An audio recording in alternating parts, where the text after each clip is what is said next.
আমাদেরকে এগুলো আসলে বলা উচিত না। খুব খারাপ লাগে যে ও এত দাম দিয়ে জামা কিনতেছে, আমি পারতেছি না। তো এটা অবশ্যই অনেক খারাপ লাগে। হ্যাঁ, কিনে তো 5,000 টাকার জিনিসও কিনে, আবার 5 টাকার জিনিসও কিনে তো।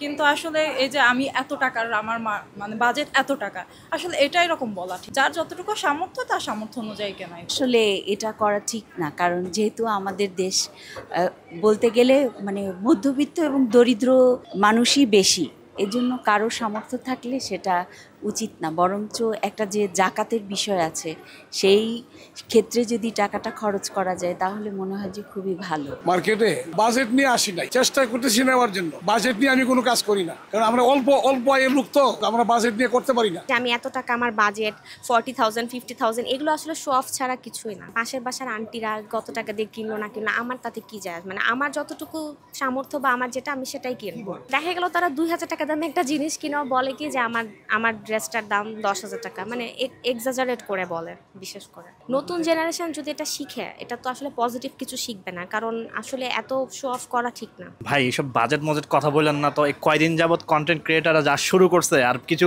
মেয়েরা আছে থার্ড ক্লাস বলতে, তাদের কোনো কি আছে কিনা আমি জানি না। বয়ফ্রেন্ড 5 লাখ দেয়, বাপ 14 লাখ টাকা দেয়, এই 14 লাখ মানে কি শুরু করছে এইসব। এদের জন্য আছে সমাজ নষ্ট হয়ে যাচ্ছে। তো আমি মনে করি যে এগুলো বাজেট কথা না বলে যার যে সামর্থ্য আছে আমরা হাইট করে কেনাকাটা করি, এটাই ভালো। এই জিনিসগুলো যদি আমরা নতুন প্রজন্মের সাথে যদি বারবার যদি তুলে ধরি, তারা তো আমাদের এগুলোই শিখবে, তারা টাকাই সবকিছু মনে করবে। ছেলের জন্য কি জুব্বা কিনতে আসছি, কেনা হয় না এখন।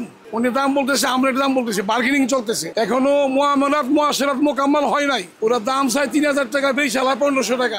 তো বাজেট আমরা কেমনে বুঝবো? এটা বলা ঠিক না, কারণ আপনার কাছে 2,000 টাকা আছে, আপনি যদি টাকা না হয় তাহলে 500 টাকা আর একটু বাড়াই আনতে পারেন। এটা জিজ্ঞাসা করে, আগে জিজ্ঞাসা করে বাজেট করতে। এটা সবাই বলে না, কিছু কিছু দোকানদার, সব দোকানে না, মাঝে মাঝে কোনো দোকানে জিজ্ঞাসা করে। কারা বলে বেসিক্যালি ওইটা বললাম ভাইয়া, যাদের আসলে বেসিক্যালি অনেক বাজেট আছে, ইনকাম সোর্স ভালো, অনেক টাকা পয়সার মালিক যারা ওরা বেসিক্যালি ওইভাবে বলে। ঠিক ব্যক্তিকে আসলে কি বলবো, একজনের পার্সপেক্টিভ চিন্তা করে। ওনার দরকার হয়েছে, উনি প্রাউডলি বলতেছে। অনেক গরিব মানুষ দেখবেন কে বলতে পারতেছে না, ওনারা বলে দেয় যে আমার শপিং করার টাকাই নেই, এটাই আর কি।